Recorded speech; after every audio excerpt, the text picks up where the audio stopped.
Hi, my name is Kinsey White. I'm a mental health advocate at NAMI Northern Illinois. Today we have Rosemary who's going to present about Illinois ABLE. Rosemary joined the Treasurer's Office in 2015 after many years in other governmental agencies and private sector.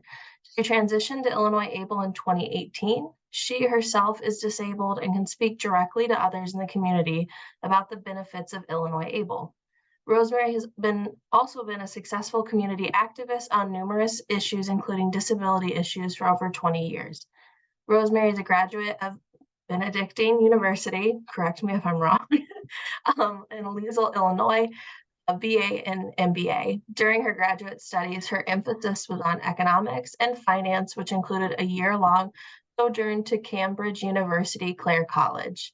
Rosemary currently resides in Springfield, and I will turn it over to her.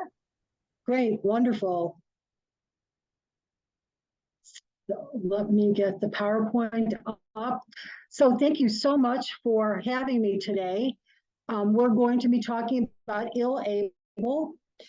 During the presentation, I will stop to take questions.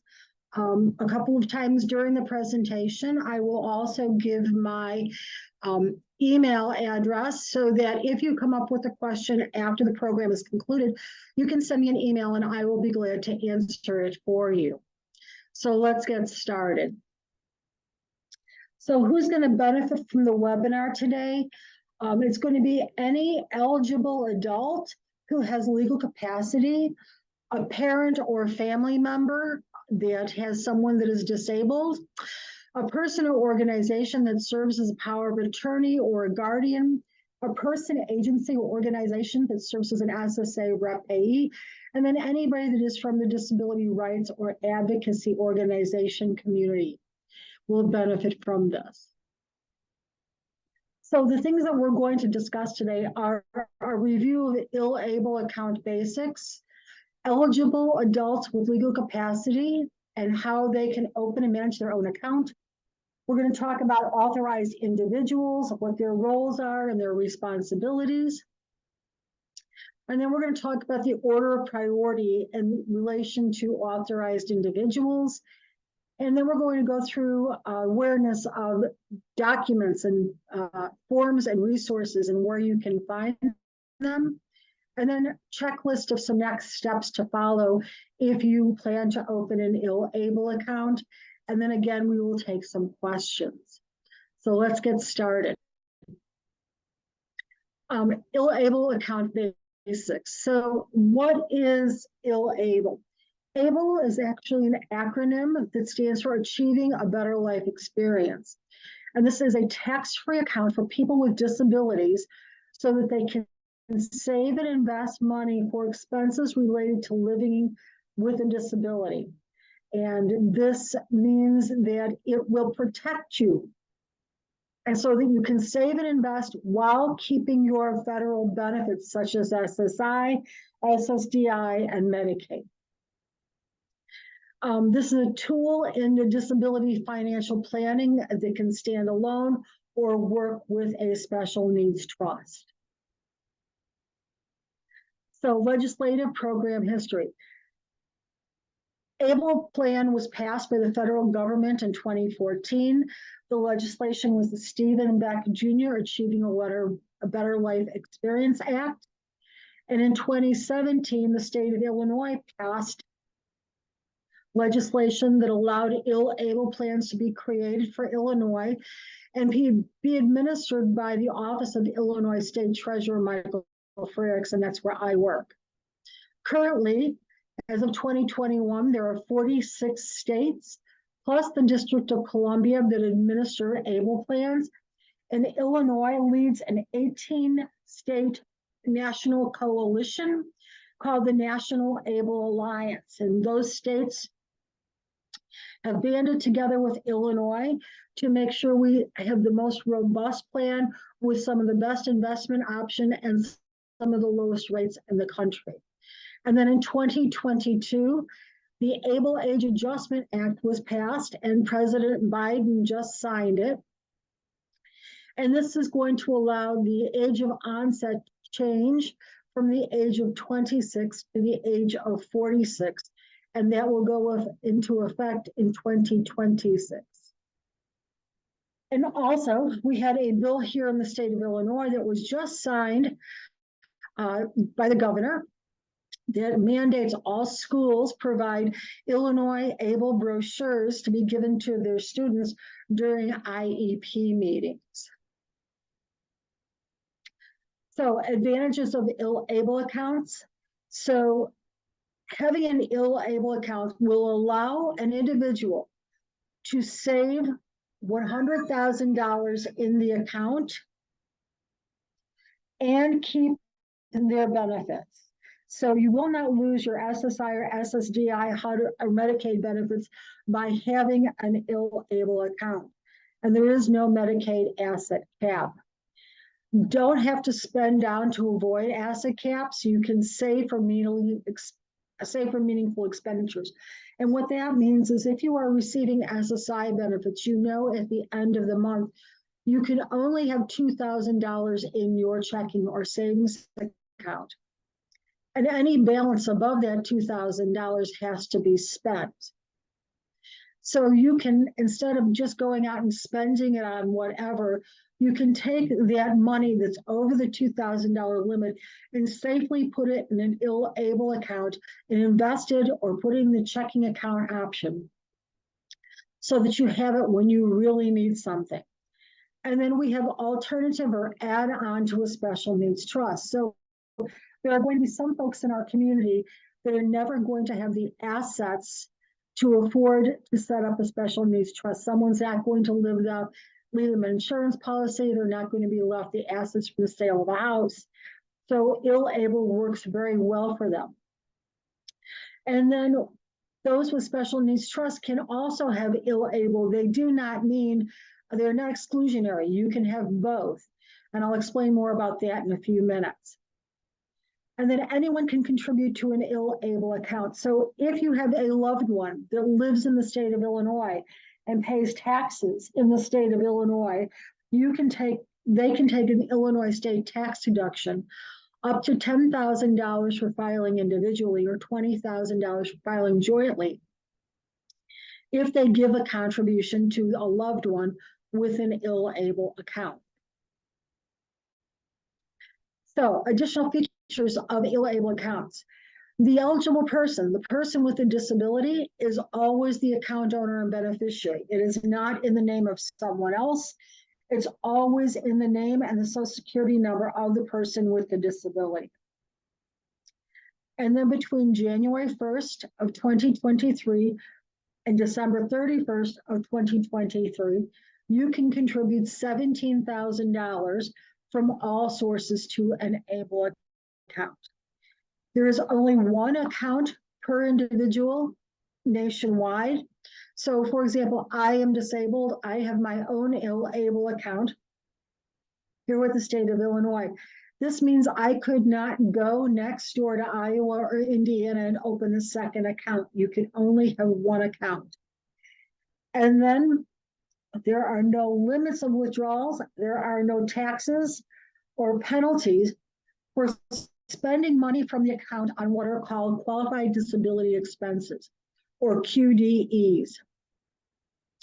And we will explain more about QDEs in a few minutes. And again, earnings and withdrawals are tax-free if used for QDEs. So if you have the investment option for Able and you earn money, the earnings are not taxed and the withdrawals are not taxed as long as they're used for QDEs. So, additional features. So, if someone works, they can contribute above the annual $17,000 limit up to $13,590. You can go to our website, and I'll show you where that is to learn more about a working account owner and how they can contribute more annually. And then account owners can choose from 6 targeted risk investment options and a checking account option. And I'll explain about those in a few moments. And then the account size can be up to $500,000. So if you are preserving benefits, if you're receiving SSI, SSDI, you can only have $100,000 in the account. But if you're someone like myself who is not receiving benefits, I can comfortably keep up to $500,000 in the account.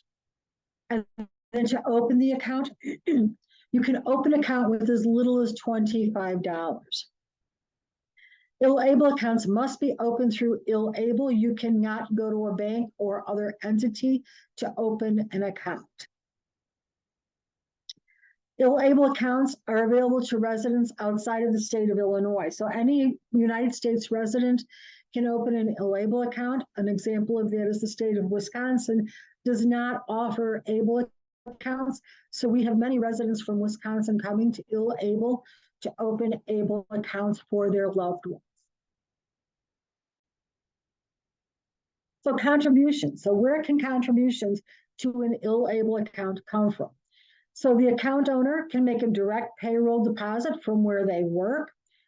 An authorized individual, a loved one, a parent, a guardian, a spouse, a friend, family members can do payroll direct deposits into their loved one's account.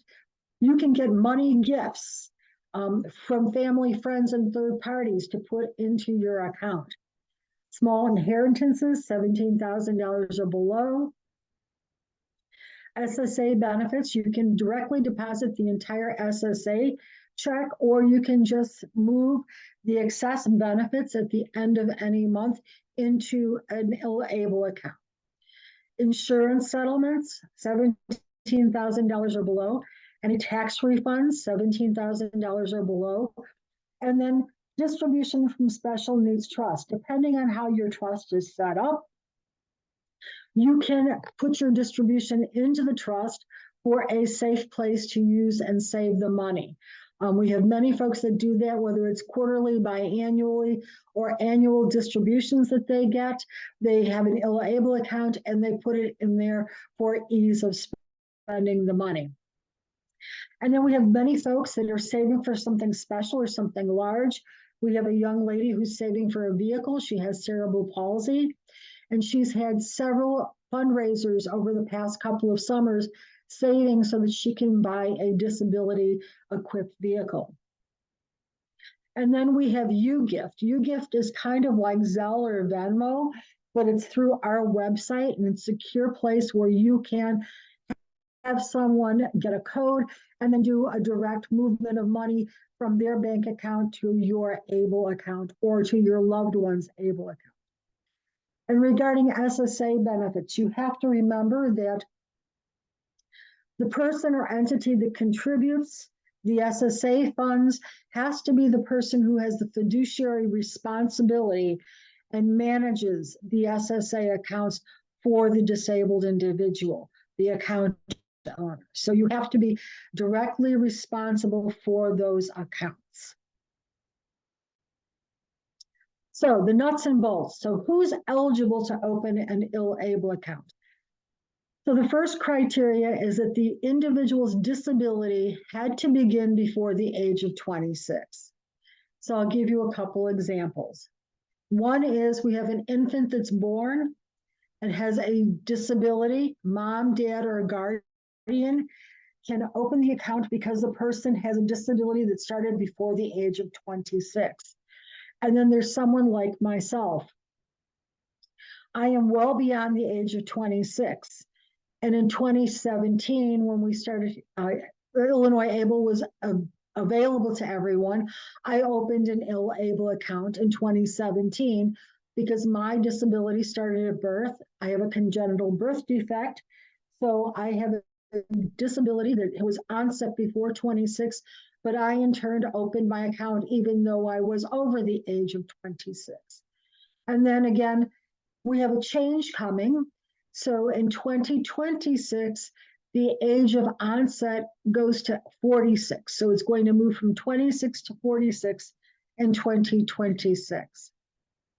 So after you have figured out that your disability started before the age of 26, one of the next three things has to be true in order to certify for ILL-ABLE.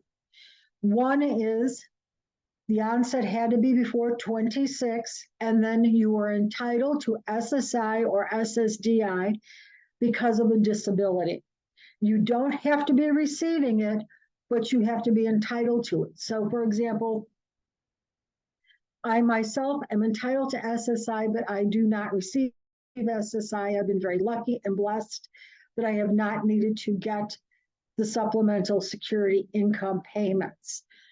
Or disability started before the age of 26, and you have a condition on the SSA compassionate allowance list. And you can find that list on the SSA website. Or your disability started before the age of 26, and you are blind or have a medically determinable physical or mental impairment that results in marked and severe functional limitations, and have a written diagnosis from a licensed physician on file. So we never ask you to submit the physician. When you do the paper enrollment or online enrollment, you will check a box stating that you have that diagnosis, and then you would keep that diagnosis in your files in case that it was requested. You will also have to recertify annually by checking a box on our website, your dashboard, to recertify that nothing has changed from when you certified the first time. And the only entity that can ever ask you for your certificate of disability, your diagnosis, is the IRS. So they can audit ill-able accounts. They can audit any account in the nation regarding able funds. So the next two slides are my favorite slides because they tell us what you can spend the money in your ill-able account for. So QDEs, or qualified disability expenses, are to be used to help maintain and improve health, the quality of life, and independence of the account owner. When the law was written in Washington in 2014, it was written very, very broadly to construe even basic things like living expenses, such as groceries, rent, mortgage, heat, lights, garbage pickup, food. All of those types of things are considered qualified disability expenses. Also, qualified disability expenses are not limited to medically necessary items. So you don't need to have a prescription or a recommendation from your physician for the items that are qualified disability expenses. And a qualified disability expense can provide benefit to someone that is not the account owner, and I will explain to you that in a moment. So again, the law was written very, very, very broadly to allow the individual with a disability who has an ABLE account to be able to spend money to improve their quality of life, mental health, and independence. So this list in the orange section is not exhaustive. This is just some examples. So, for example, education. You can spend it for a junior college or four-year college if you want to go to cosmetology school, if someone wants to go to a trade school, if someone wants to take art classes or classes at the park district, or classes at a museum to learn something, or classes at a zoo. Any type of educational program that has a fee, you can use your ill-able money on. Housing, again, rent, mortgage, lights, heat, garbage pickup, insurance for the house. Whatever you may need for your housing, you can use your ill-able money. And then transportation, I call this trains, planes, and automobiles. So Uber, taxi cabs, buses, trains, renting a car or a vehicle, buying a car or a vehicle, air flight, whatever you need as far as transportation, you can use your money. As I said before, we have a young lady that's saving for a new disabled equipped vehicle. Employment training and job coaching. So if someone needs to learn how to write a resume, or someone needs someone to write a resume for them, or someone needs a resume printed, or they need to learn how to interview. Anything that revolves around employment and job coaching, you can use your funds on. And then assistive technology. So this is probably our widest area. This goes from buying a laptop or computer system that allows someone to have a screen large enough to read, or audio software, or JAWS technology, which allows folks with visibility issues to read computer and prepare documents on the computer. Also things like putting a wet room in, putting a lift bar in, putting a lift in a bedroom, putting a lift on a vehicle to help someone get in and out of a vehicle. We have a young lady who is profoundly hearing impaired. She just got her first apartment, and she split her costs with her landlord of retrofitting her apartment and her doorbell. Instead of the doorbell ringing with a sound, the doorbell now rings in each room with a flashing light. They also tied the smoke detector into the system. So if the smoke detector goes off, it lights flash at a different level. And at night when she's asleep, her bed jiggles if someone's at the doorbell, and it jiggles a different way if the smoke detector goes off. Personal support services. This is for something that would be above and what you get from the state of Illinois if you receive those types of benefits. For example, we have a couple who has Down syndrome who live in DeKalb, who have someone that comes in with them once a week to do their grocery shopping, help clean their apartment, help them do their bills and their taxes, and she also takes them out to dinner or a theater. And then healthcare prevention and wellness. So I myself take tons of medication because of my disability. And a lot of times the medicine bothers me. So I can get over-the-counter medications.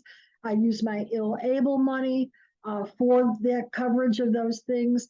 I've also used money from my ill-able account to change out the battery on my wheelchair because it was out of service, and I would have had to wait an extra few months in order to replace the battery. Financial management and administrative services, you can use fees for that. And then legal fees. So with an ill-able account, you can take the money from an ill-able account and pay for an attorney to set up guardianship papers if someone needs guardianship.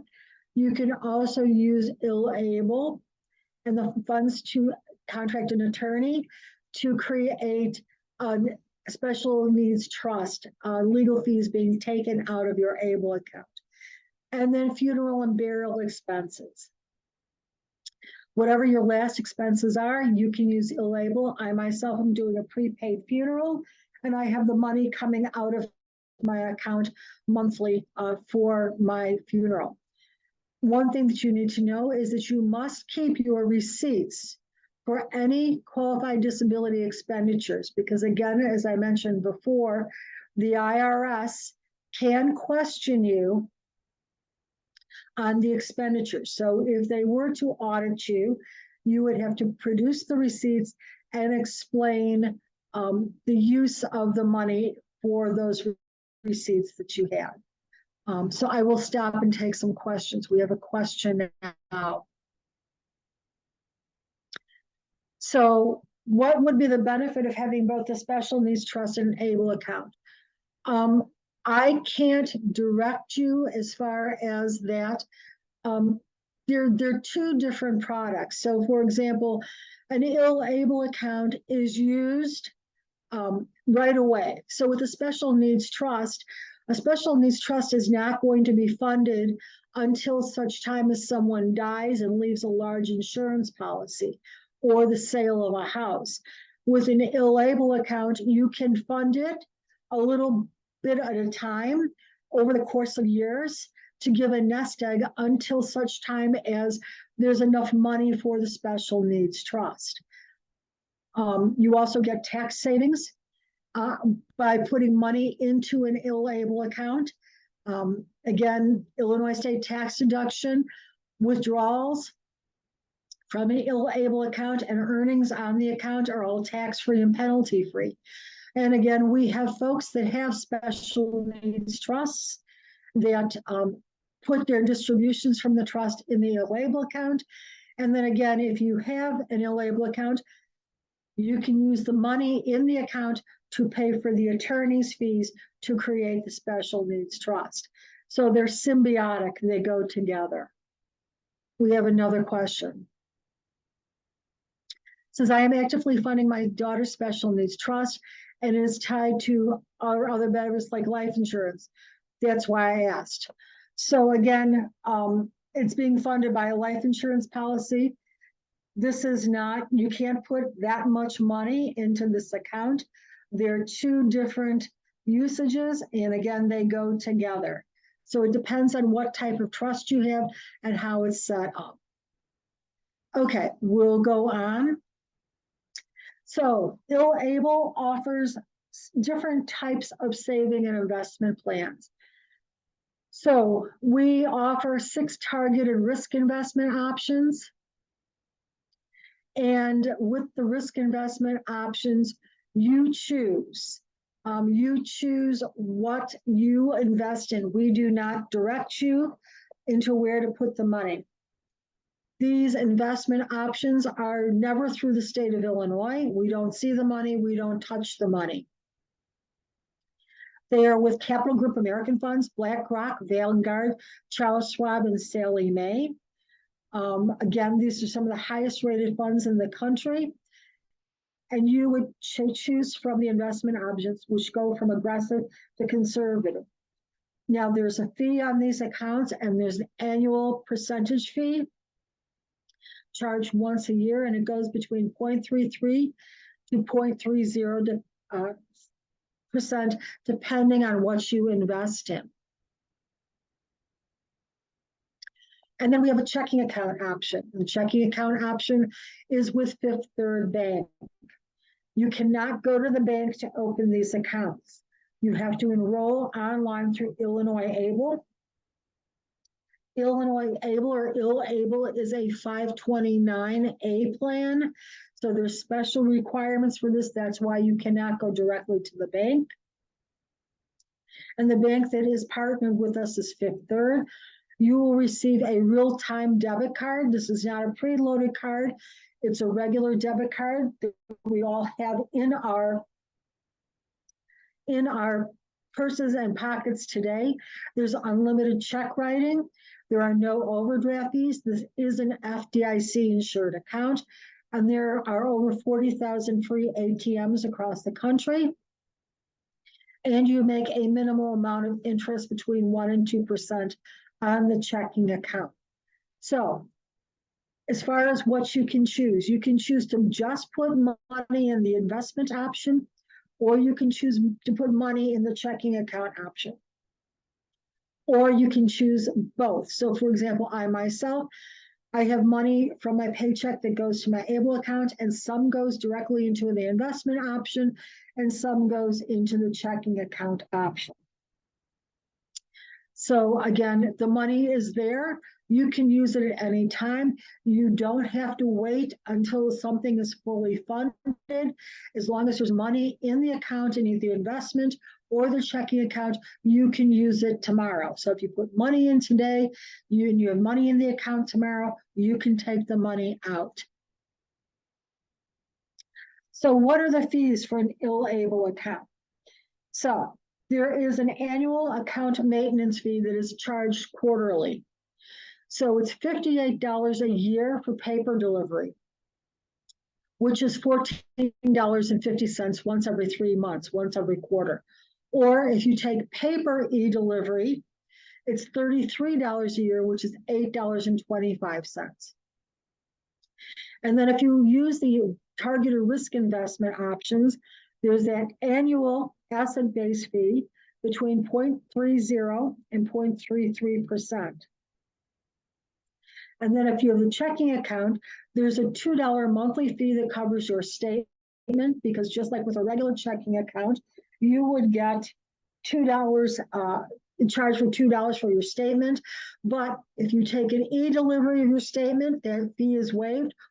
Or you have $250 or more average monthly balance, that fee is waived. You can also buy a book of checks for $6. So if someone just has the checking account option, you're not charged the annual asset-based fee. And if you only have the investment option, there is no charge at all for the checking account fee. And again, this is it. There are no broker fees.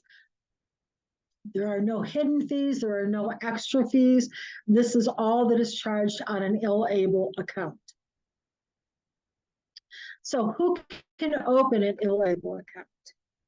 So first and foremost, an eligible adult with legal capacity who qualifies and is eligible for the account, which means disability started before the age of 26 and has one of those other 3 qualifying items.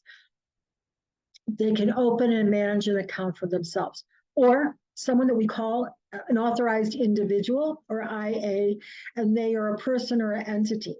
The authorized individual is someone who has legal authority to manage an IL-ABLE account on behalf of an eligible minor, an eligible adult without legal capacity, or an authorized individual who can be someone who is granted power of attorney by an eligible adult with legal capacity.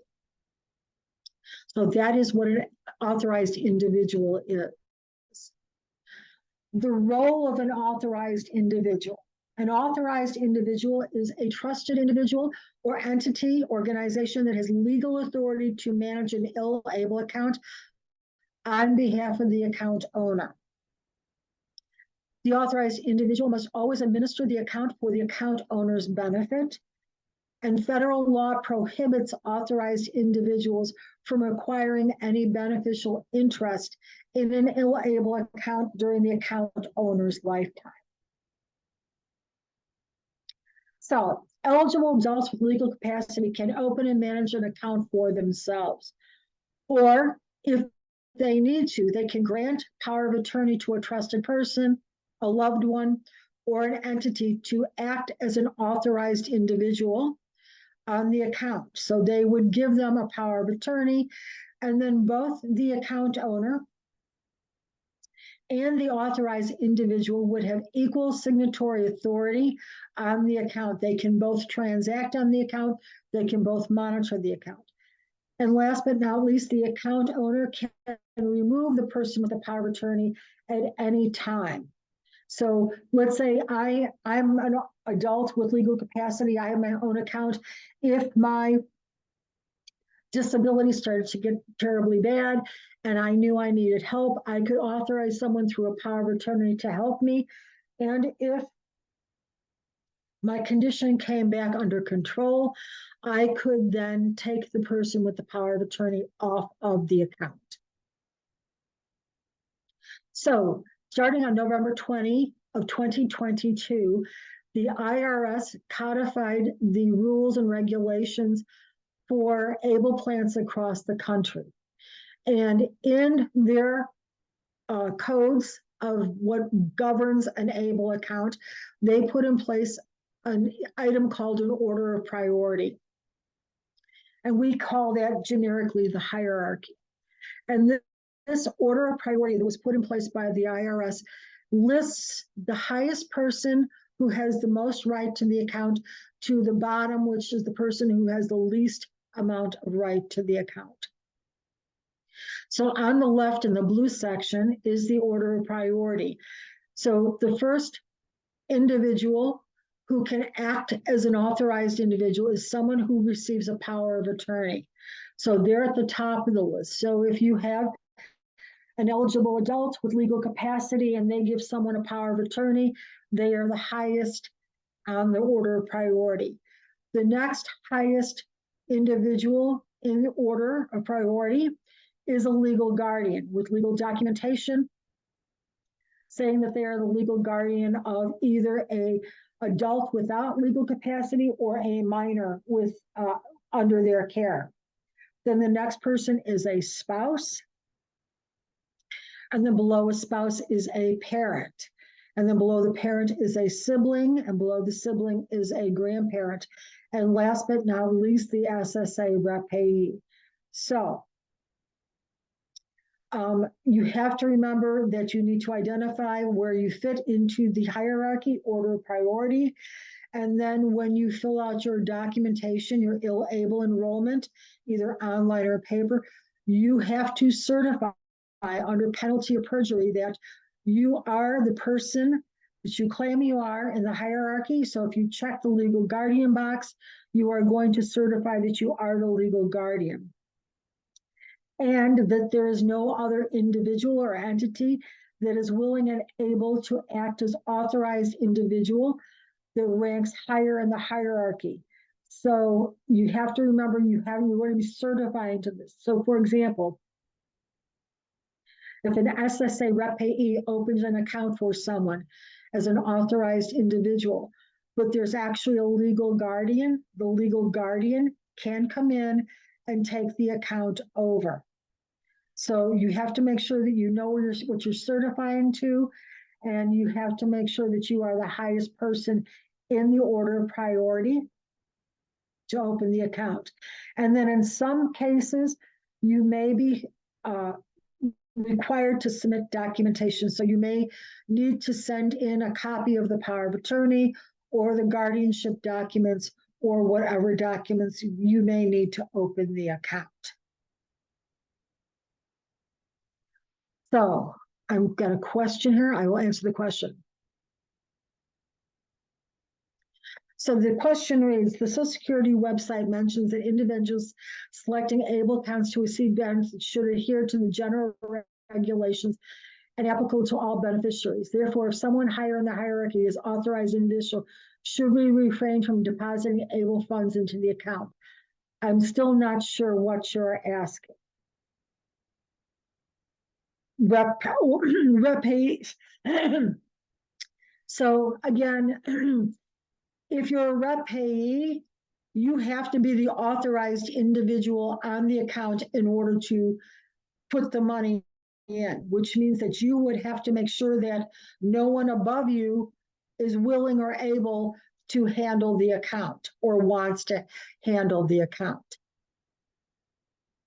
So again, you've got to make sure that you are the person that is, if there's a legal guardian, you may want to talk to the legal guardian.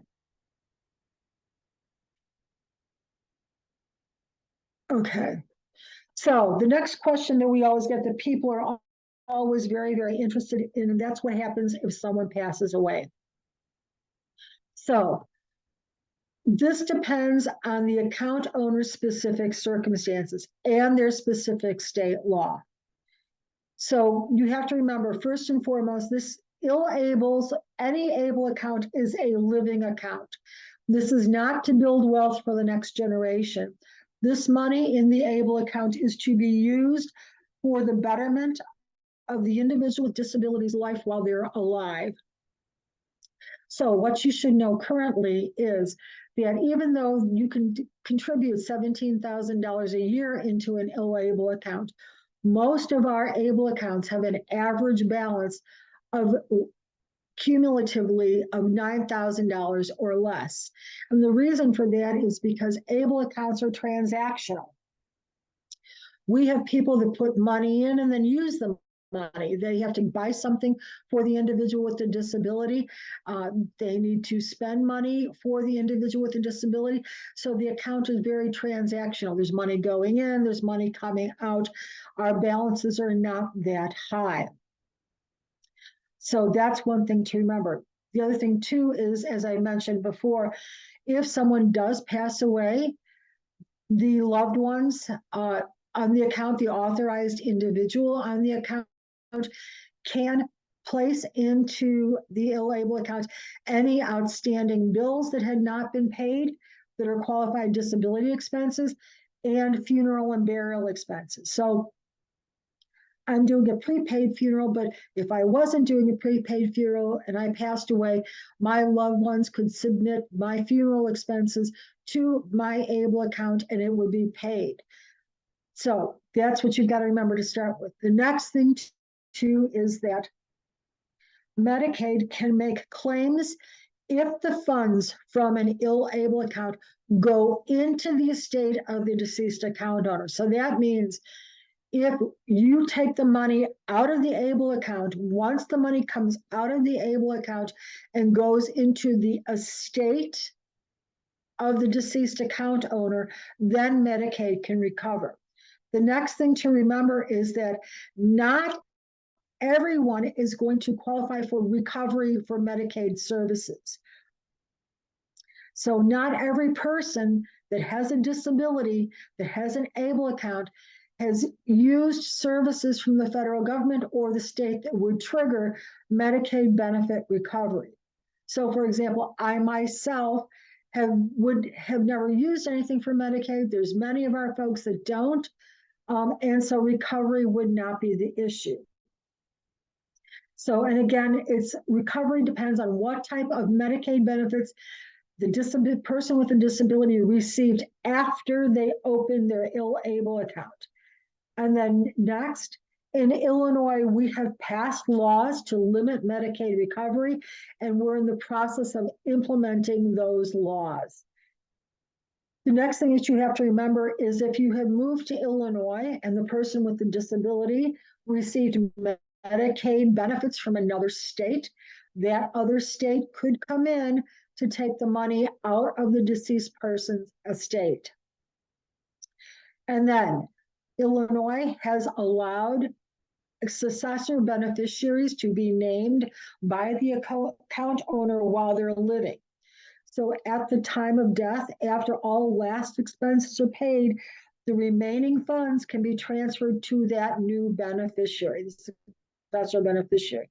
So if you open an account today, you can put a successor beneficiary on the account, and the money would be rolled over from one ABLE account to another ABLE account if the ABLE account, the beneficiary has an ABLE account. And last but not least, you need to check with a benefits attorney for specific information regarding your benefits, what you've received, what you can use the money for. So again, check with your benefits attorney regarding your individual situation. So the next steps. The next steps for eligible individuals and authorized individuals. So plan, identify if there will be an authorized individual, and then plan who the authorized individual will be.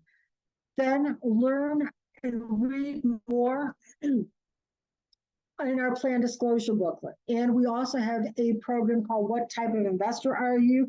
That talks about risks and how you are regarding your risks in investment. And then organize, get your information together. In order to fill out the enrollment application, you're going to need information such as the account owner or the authorized individual social security number, taxpayer ID, identification number, driver's license, state ID, military ID, passport. You're going to need dates of birth of both the account owner and the authorized individual. You're going to need permanent U.S. street address and mailing address. If different, you're going to need an email address that you will use for all of the correspondence from the account. And then if you're going to be electronically moving money into your ABLE account, you're going to need your bank information, bank routing number, account number, a name of the bank. So just those things to remember to get ready to open your account. Then this is our website. So this is what you'll see if you go to our website, which is illinoisable.com. So we have a 1-800 number here that you can call Monday through Friday for help or questions at any time. So if you're filling out an enrollment or a form, you can go ahead and call our customer service department. And then we have resources. So you can go to the forms section, and on the forms section, you will find our plan disclosure booklet, which you can download and read. The plan disclosure booklet has everything you've ever wanted to know about Ill-Able. It even talks about past investment options, and what you can make on the account, what our past rates have been. You can always get your enrollment form here, or you can do it online. And again, we have some other forms that you may need: additional contributions, change of account information forms. So if someone moves, or an address changes, or a email changes, or telephone number changes, there, your payroll direct deposit forms.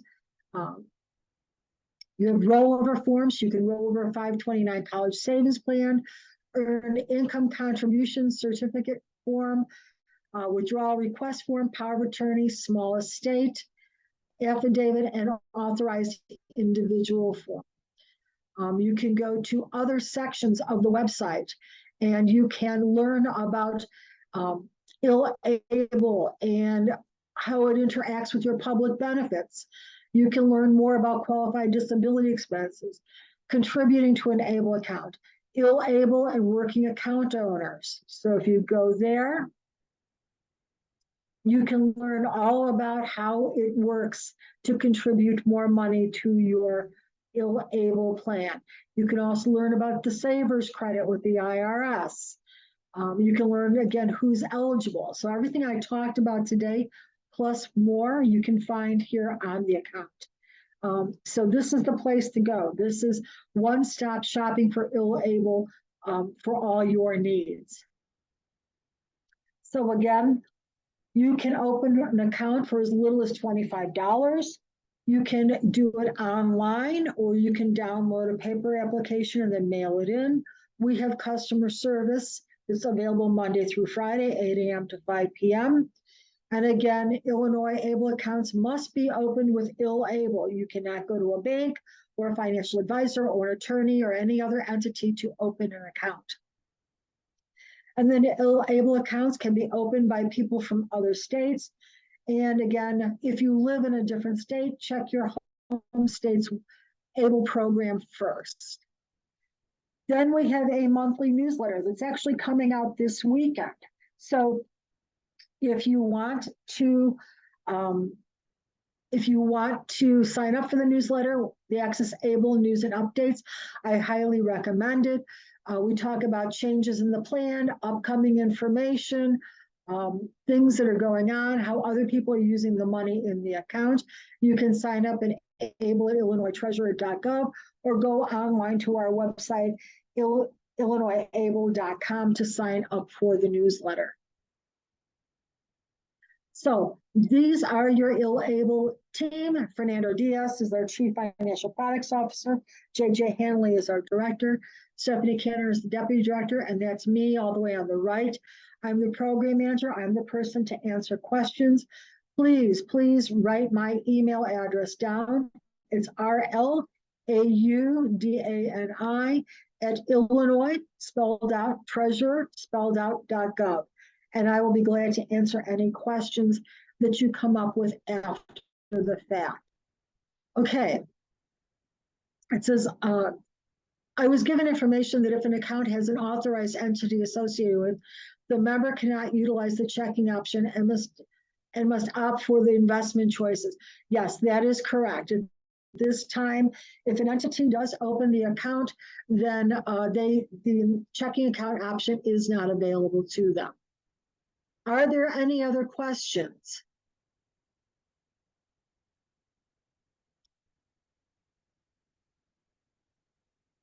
I've been collaborating with Ill-Able to establish authorized entities with several of our clients, but there appears to be a breakdown in the process. I've encountered conflicting information, and we haven't managed to set up an Ill-Able account with an authorized entity successfully.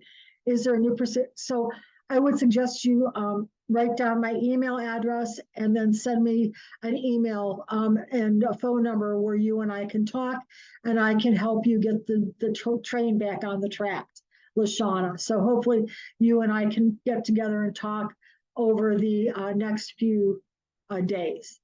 So any other questions? Well, thank you all for having me, and I hope, oh, got another question. Yes, my email address is RLAUDANI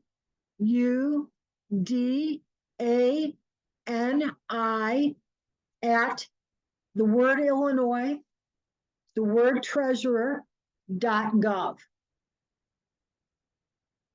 I'll also put it in the chat, Rosemary, so then everybody has Thank you so access to it. much. But yeah, if anybody has any other questions right now, feel free to. We don't make the slides available because things change so quickly that they go out of date very quickly. Your best bet is to go to the website. Everything that I've talked about is exactly what's on the website. And this is recorded, so we'll have it on our NAMI page as well, so you'll have access to it again. Great, thank you so much for having me. Yeah, thank you. If anybody doesn't have any other questions, then that's all I've got. And unless you have any questions or anything you want to address before ending. No, I'm good. Thank you so much. Thank you. Bye, everyone. Bye.